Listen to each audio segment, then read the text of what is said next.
What would you do for your family? Good evening, Mr. Chairman, ladies and gentlemen. Tonight, I want to send a reminder to everyone in the room about how important your family is. Often, we take our family for granted. After all, they're always going to be there for us. No matter what, parents always try to do what is best for their children, even if we don't see it at the time. Often, children and teenagers like myself feel like we're alone and we don't have anyone to talk to. Sometimes, things are not as obvious as they seem. My story tonight made me realize just how important your family is to you and that they're always going to be there. Fairly recently, some incidents had occurred within my friend group that had left me feeling a bit upset. I didn't really want them to know, so I didn't say anything. But once I got home, it had been building up all day, and I took it out on Mum because I couldn't handle the pressure anymore. Now, I love my mum. She is amazing. She's the best. But often when I talk to her about problems that I have, she offers a solution. While that is great for some things, it isn't as good for others. This was one of those situations in which I didn't need a solution. I just really needed to vent about it, but I didn't feel like I could. So every day after school, I came home, and because I hadn't spoken about what I was feeling, it just made my relationship with Mum get steadily worse. So after a few days of this, while Mum and I were in the car, she asked me what was wrong. At first I wasn't sure how to explain what I was feeling, but more than that, I wasn't sure if I could tell her. I was afraid she would offer a solution, and I didn't think I'd be able to handle that. I didn't need a solution, I just needed somebody to listen. So I said that to her, and that's all that she did. She listened and offered a bit of support.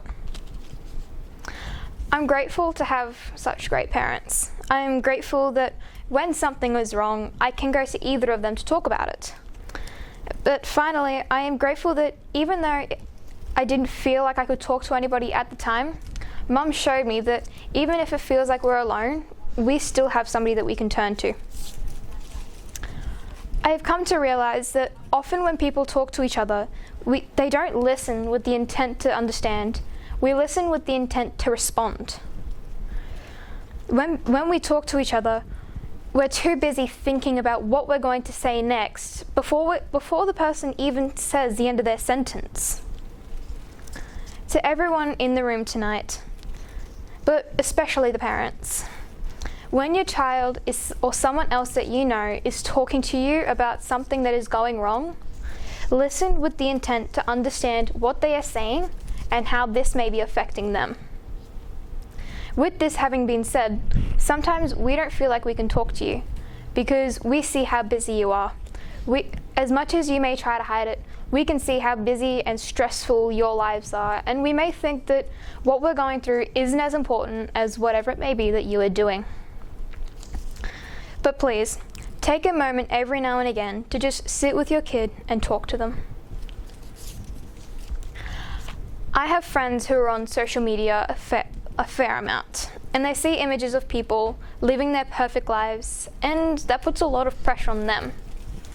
And I know we're always told just turn it off, but sometimes it isn't as easy as that. We may see images of people with their families, and we think that our parents aren't proud of us.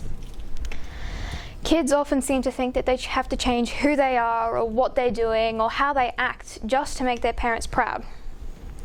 At home, at school, they may attempt to overachieve with big academic achievements to prove how smart they are. Or with sports, they may suddenly enter a lot of big sporting events to prove how physically capable they are, just to get the attention of their parents, to have you notice them. Where did we go wrong? What happened to make kids and teenagers think like this? When did parents suddenly think, my child is all grown up now, they can sort out their own problems? We can't. We may think that we are strong and independent, but in the grand scheme of things, teenagers are still kids. My friends think that talking to their parents is a sign of weakness. They think that showing that things get to them is a sign of weakness, but it's not. It's a sign of strength to be able to say that there is something wrong and seek help for it. But sometimes we may not have that strength. So we need you parents to come and ask us. Ladies and gentlemen, parents, we see how stressed you are. But please, if you take anything away from my speech tonight, please let it be that there is nothing more important than your family.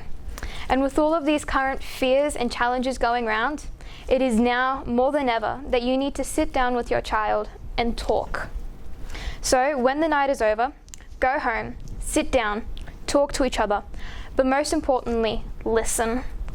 Because after all, what wouldn't you do for your family?